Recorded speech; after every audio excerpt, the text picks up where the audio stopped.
Hello and welcome to E&I UK and Europe edition. I'm Giancarlo Matera, reporting from London. We will be bringing you news reports from the United Kingdom and Europe, and we also have live reporters on standby, ready with their stories.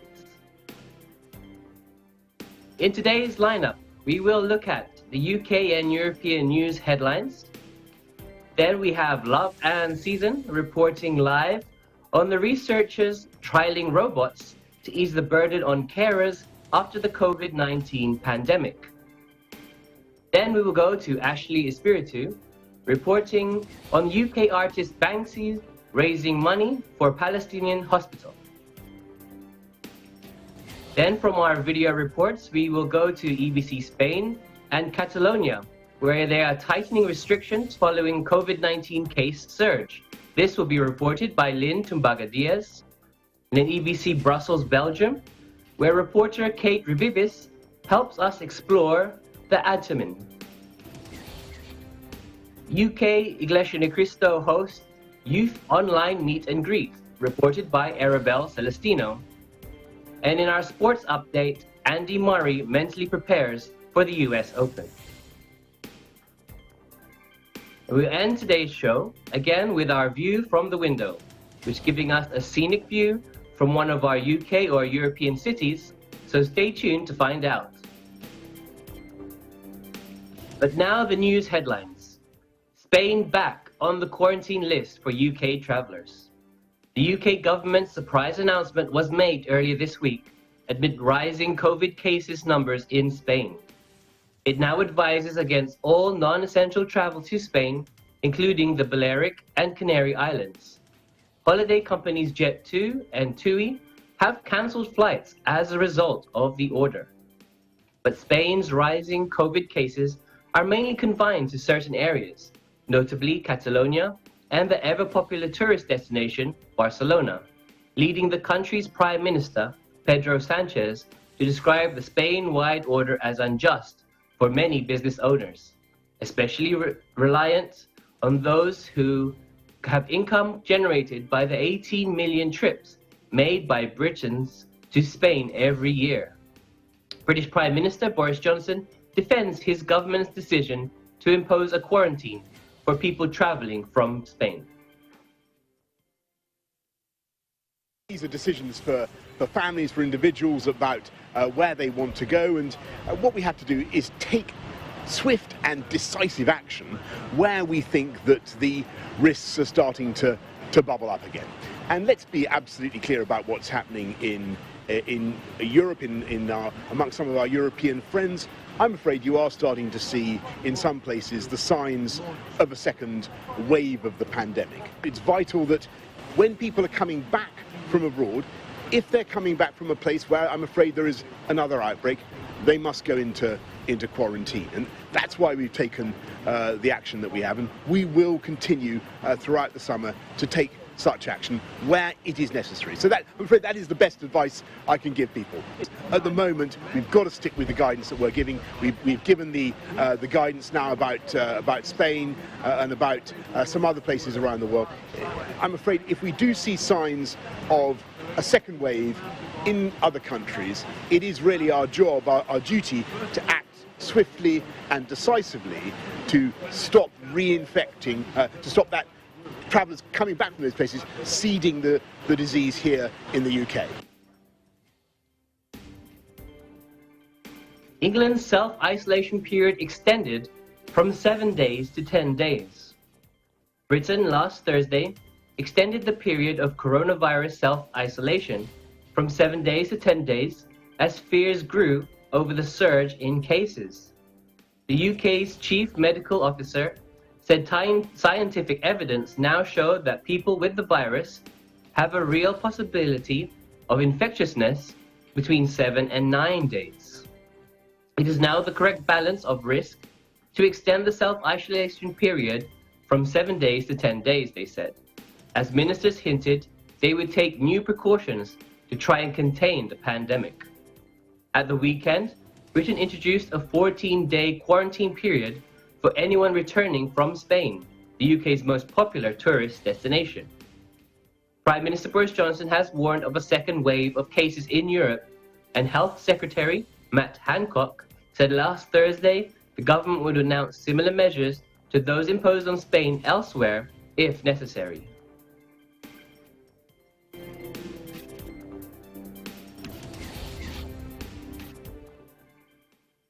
In Germany now, where a 200-year-old circus fears for its survival amid COVID-19. The artists of the Quasar Circus in Hamburg have been delighting audiences for 200 years.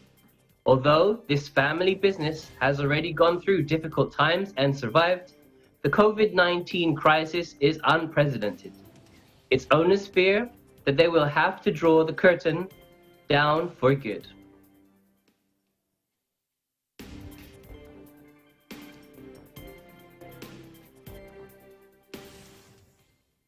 And in Italy now, they have a cinema on the canals. Venice film lovers attend boat-in screening.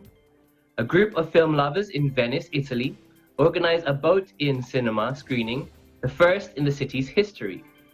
Many cinemas are still closed as part of the remaining restrictions to limit the spread of coronavirus, with outdoor screenings becoming increasingly more popular.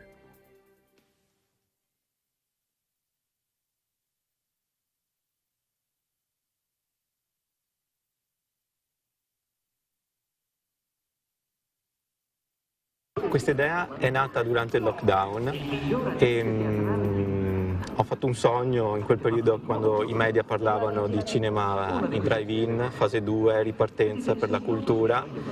Si parlava anche di una città morta, Venezia, e di ripartire dalla cultura. Ho fatto questo collegamento e ho detto perché non fare un cinema in barca, quindi un cinema barchino a Venezia. It's time for a break now, but please come back for more E&I UK and Europe edition.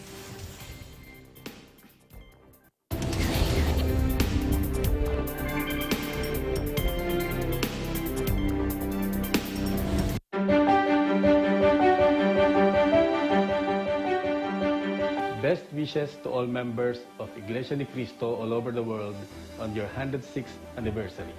Special greetings to Executive Minister Brother Eduardo V. Manalo, who in my book personifies everything that is commendable about Iglesia ni Cristo. Please accept my deep admiration and profound respect. Mabuhay kayong lahat.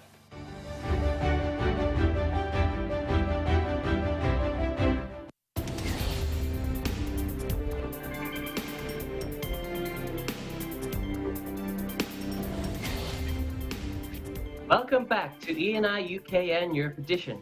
I'm Giancarlo Matera with more interesting stories from the UK this week. We have reporting live with us today, Love Anne Season, who will report on researchers' trial of robots to ease the burden on carers after the COVID-19 pandemic. Over to you, Love Anne. Thank you, Giancarlo. Scientists at a Scottish university are testing robots as part of a program aimed at easing burden on care workers after the COVID-19 pandemic. The Ambient Assisted Living project at the Heriot-Watt University will initially focus on finding solutions for priority groups whose conditions have been compounded by the social isolation measures during the pandemic. The robots, including Pepper, who was launched as the world's first humanoid in Japan in 2014, have been programmed to perform tasks normally carried out by the care workers. The project's lead scientist, Mauro Dragon, speaks to AFP. Let's listen in. We are developing these robots, the artificial intelligence necessary so that this robot will be able to work in our hospital, helping the carers working there, but also helping people at home, people that may need help with the physical aspect of care. This is out. In this project, we are specifically interested in understanding what are the needs of the most vulnerable people at this time, and whatever technology we can use to make their life better. We will evaluate this technology and will understand what we need to do to make these solutions really accessible to the people that really need this technology. will people with a hearing loss or sight loss or cognitive impairment able to use that technology? When they can't, we need to understand what we can do, how we can use our expertise in robotics and artificial intelligence. So really positive, actually. I think because the focus of the project is on the end user and there's a real sort of co-design element to it, so the innovation is going to be driven by the end user themselves. So everything that this project produces will be supporting them to live their day-to-day lives a little bit better. So Pepper's skill set includes making phone calls, identifying missing items in the kitchen, and occasional aerobics instruction. Now, after a surge in loneliness among vulnerable groups during the coronavirus pandemic, this robot's potential is a companion that have earned her a role in Scottish University's assisted living experiment with artificial intelligence. Scientists at Heriot-Watt University in Edinburgh have programmed robots, including Pepper, to perform tasks normally carried out by care workers. For the research, Pepper and other robots have been put to work in a university laboratory configured to resemble a standard apartment with a bedroom, bathroom, kitchen, and living room. Now, by using robots to perform basic household tasks for those who have lost their vision or hearing or suffer from dementia, the project hopes to ease pressure on care workers, who are often encumbered by high workloads. Researchers, care providers, and the end users of assisted services are being asked to use cloud and so-called Internet of Things technologies, in which objects in the house are lifted with sensors linked to the Internet to participate remotely. The project will trial invisible signal and sensor technology used to monitor participants' behavior, vital signs, and constant state of health. Should the sensors detect a health emergency in a patient, an alert can be transmitted, allowing carers or emergency workers to take rapid action.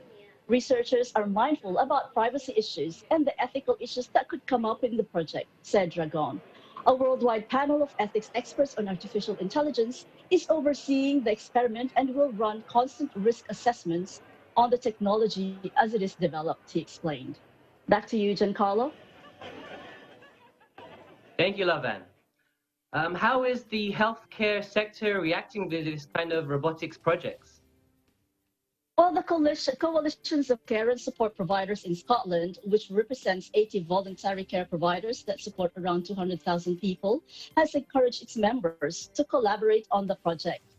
Emma Donnelly, the group's digital program manager, said that COVID-19 had accelerated the need to implement digital solutions in care facilities. Donnelly said the reaction to the project had been really positive so far. So the care providers know that everything the project produces will support them in making day-to-day lives a little bit easier. Giancarlo? Thank you, Lavan. And are there other sectors aside from healthcare that can see the benefits of using robots and artificial intelligence in dealing with the COVID-19? Yes, definitely there are, Giancarlo. So as we know, many countries have made wearing masks a requirement, and it was reported that social distancing and masks reduced the spread by about 85%. People are now adjusting to the new normal. Now in retail, the shift in trends is noticeable thanks to the novel coronavirus. For example, a supermarket chain in Germany uses Pepper to check masks and remind shoppers to keep social distancing, seen as something positive and appealing during the pandemic, and enhances the customer experience. A supermarket chain in France is testing out using robots to help deliver people shopping for them. In hospitality industry, hotels in Japan have started using robots to help look after guests who might have coronavirus so they don't spread the virus to the human staff. It means that health workers can focus on treating people with serious symptoms. Back to you, Giancarlo. Thank you very much, Lavan, for that report. Thank you as well, Giancarlo, for having me. So, reporting from London, United Kingdom, I'm Love Ann Season, and we live in interesting times. Now we have a live report again, this time by Ashley Espiritu, who continues to bring us updates on the elusive artist Banksy, and now how he has raised money for a Palestinian hospital. Hello, Ashley. Hello, Giancarlo, thank you. Yes, a trio of paintings by British street artist Banksy has been auctioned early this week, with the expected proceeds of more than $1 million to be donated to a Palestinian hospital. The triptych will go under the hammer at Sotheby's after the artist donated them to help fund a new stock unit and buy children's rehabilitation equipment at a hospital in Bethlehem in the Israeli-occupied West Bank. The politically charged works, which had been on display in the walled-off hospital that Banksy helped set up in 2017 in the Palestinian city, are estimated to fetch up to £1.2 million, estimated to $1.5 million and €1.3 million in the auction. The artist, whose true identity remains a secret, reworked 3 traditionally framed, romantic-era style oil paintings depicting tumultuous seascapes, adding discarded life jackets and buoys, to produce the pieces entitled Mediterranean Sea View 2017. They are seen as a reaction to Europe's migrant crisis of the past decade, when hundreds of thousands of people fleeing war and conflict tried to reach the continent on perilous journeys across the Mediterranean and Aegean seas. Tens of thousands are thought to have died, and the European Union's haphazard response to the crisis has been heavily criticized. This work juxtaposes a historic fine art genre with grim contemporaneity, Sotheby's said in its sales listing for the triptych. So posing as 18th or 19th century paintings of the natural sublime, the present work undermines and subverts the viewer's expectations to broach a difficult contemporary issue. Banksy, whose devolved Parliament painting depicting lawmakers as chimps, was sold at auction in October for £9.9 million, a record for the British artist, has addressed issues around refugees in numerous previous works. In 2015, he created a dystopian theme park, Dismaland, in a British street town featuring boats filled with migrants and an anarchist training camp. In a work called The Son of a Migrant from Syria, the artist depicted Apple co-founder Steve Jobs, who was of Syrian descent, carrying a knapsack and an Apple computer. We're often led to believe migration is a drain on the country's resources, but Steve Jobs was the son of a Syrian immigrant. He said in a rare public comment on the piece, "Apple is the world's most profitable company, and it only exists because they allowed in a young man from Homs." Back to you, Giancarlo. Thank you, Ashley. Do we have any updates now on this auction? Yes, Giancarlo, the bidding for Banksy's artwork has now closed, but Banksy was able to raise an amazing £2.2 million for the Mediterranean Sea artworks. The estimated price of the trio on the Sotheby's website was between £800,000 to £1.2 million. And so it's really amazing how Banksy's unique pieces of artwork raised more than expected.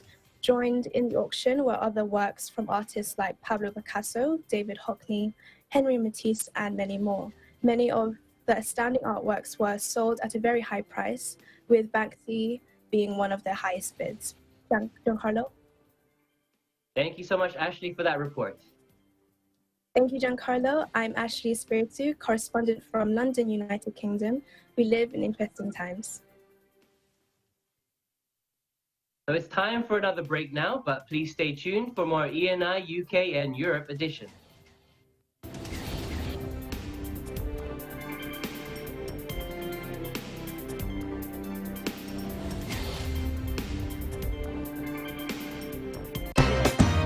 Binibigyang daan ng unlad kaagapay sa hanap buhay ang replay ng tagisan ng Galing Grand Finals due to insistent public demand. Muli ninyong mapapanood ang unlad kaagapay sa hanap buhay sa susunod na linggo. Tagisan ng Galing Part 2 is open for auditions now.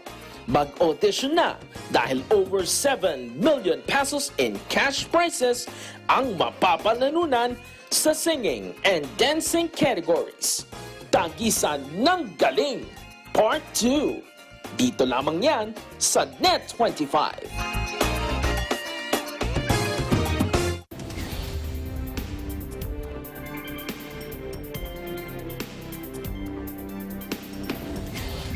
Welcome back to E&I UK and Europe edition, now with interesting stories from around Europe. EBC Spain we go to now, and in particular Catalonia, where Spain tightens its restrictions following the COVID-19 case surge. This report is by Lynn Tumbaga Diaz. Let's watch her report. The Catalan government ordered the closure of clubs, discos, and event halls across the region of northeastern of Spain following a surge in cases of coronavirus. The order, which came into effect last Saturday and remained in force for 2 weeks, was given as Spain watches more than 280 new outbreaks, with virus cases tripling in the past fortnight. Nearly half of all new cases have been in Catalonia, where just a week ago, officials urged nearly 4 million residents of metropolitan Barcelona to stay home unless absolutely necessary. Friday's order by the region's Civil Protection Agency also banned musical events with dance floors and imposed a midnight curfew on gambling establishments, casinos, bingo halls, bars, and restaurants and their terraces and music bars. Barely a month after Spain ended its months-long state of emergency, new infections have been rising, with health officials increasingly pointed to nightlife as fertile ground for the spread of the virus. Earlier this week, the southeastern region of Murcia also ordered the closure of nightclubs unless they had an outdoor terrace space for customers. The closure came a month after Barcelona's nightclubs and discos reopened, but within days, regional officials had issued an order banning dancing unless you know your partner well. Spain has been badly hit by the COVID-19 pandemic, which has so far claimed 28,432 lives and infected more than 272,000 people. From Barcelona, Spain, I'm Lynn Bautista Tumbaga Diaz, and we live in interesting times. We go to EBC Brussels, Belgium now, where we explore the Ataman. A report by Kate Rabibis. Let's play her report. Belgium is well known for its delicious treats, such as the Belgian chocolates, waffles, fries, and mussels. However, the country still preserves majority of their historic buildings and monuments, such as the Atomium.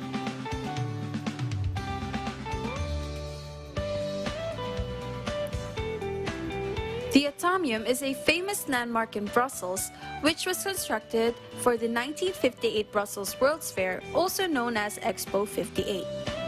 The monument was designed by engineer André Waterken and architects André and Jean Pollack.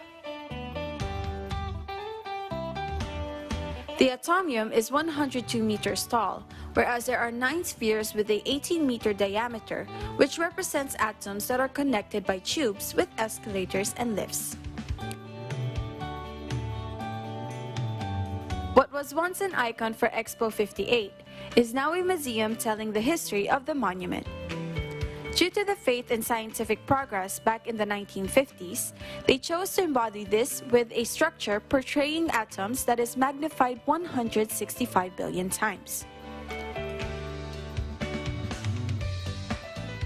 From the permanent exhibitions dedicated to Expo 58, restaurants, versatile vocation, workshops, and the panoramic view on the top sphere, you will be educated and you will appreciate this famous landmark.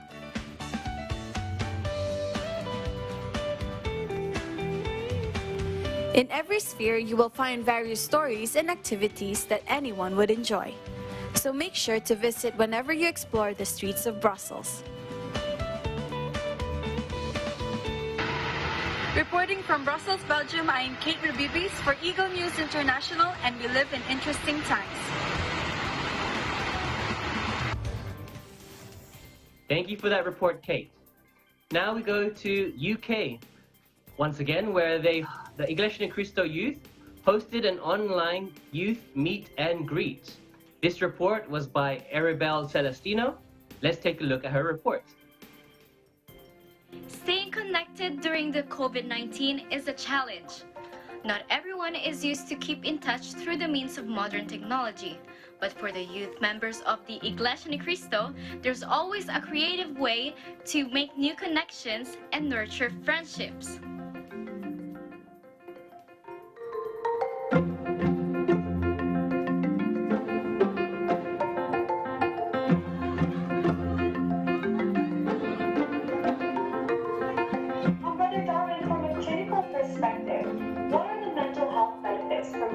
Friendships.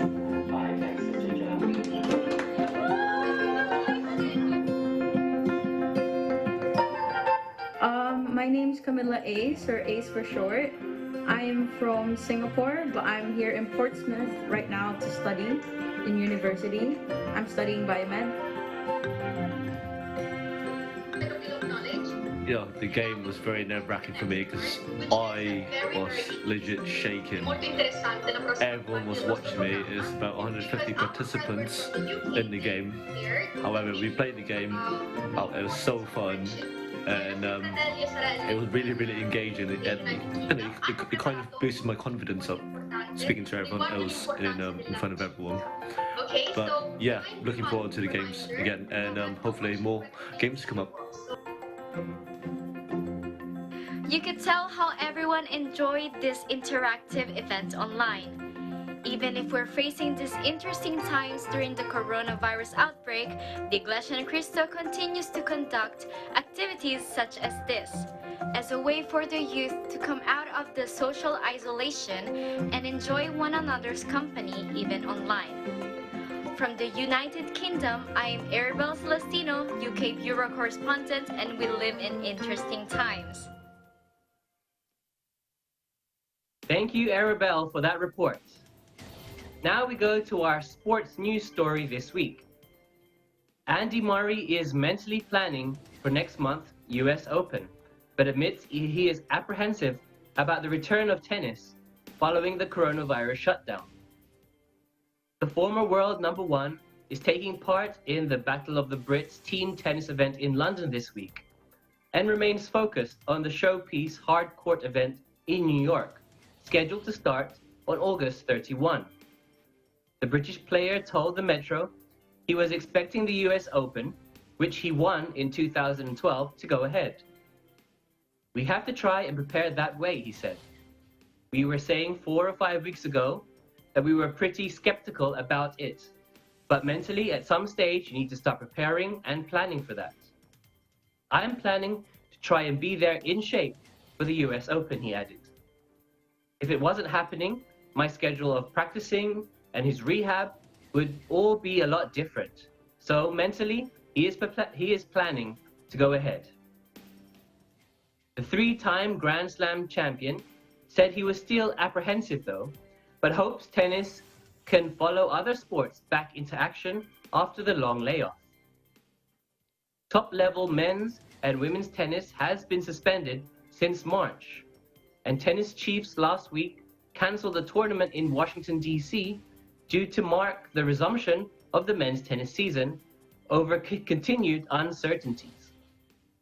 Several leading figures have cast doubts over the US Open, including world #1 player Novak Djokovic, who earlier this month said he was undecided over whether to travel for the tournament. "Hopefully it can go ahead," he said, "but I'm also okay that it doesn't. It's not like I'm saying it must go ahead, but we need to try and get back to competing when it's safe to do so." Some sports have gone back and seem to have done pretty well. Football, for example. The issue for us is the traveling. Andy Murray is still working his way back from injury and suggested that he would probably try to compete at the ATP Western and Southern Open, which has been switched to Flushing Meadows as a warm-up event for the US Open.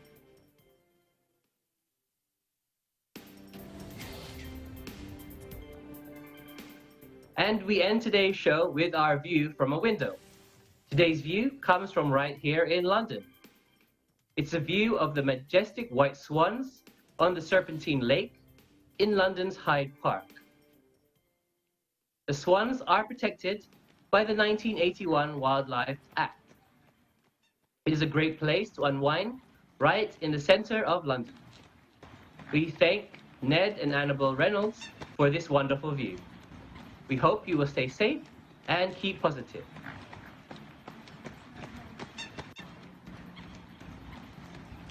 We will be back next week to bring you more stories from the United Kingdom and Europe.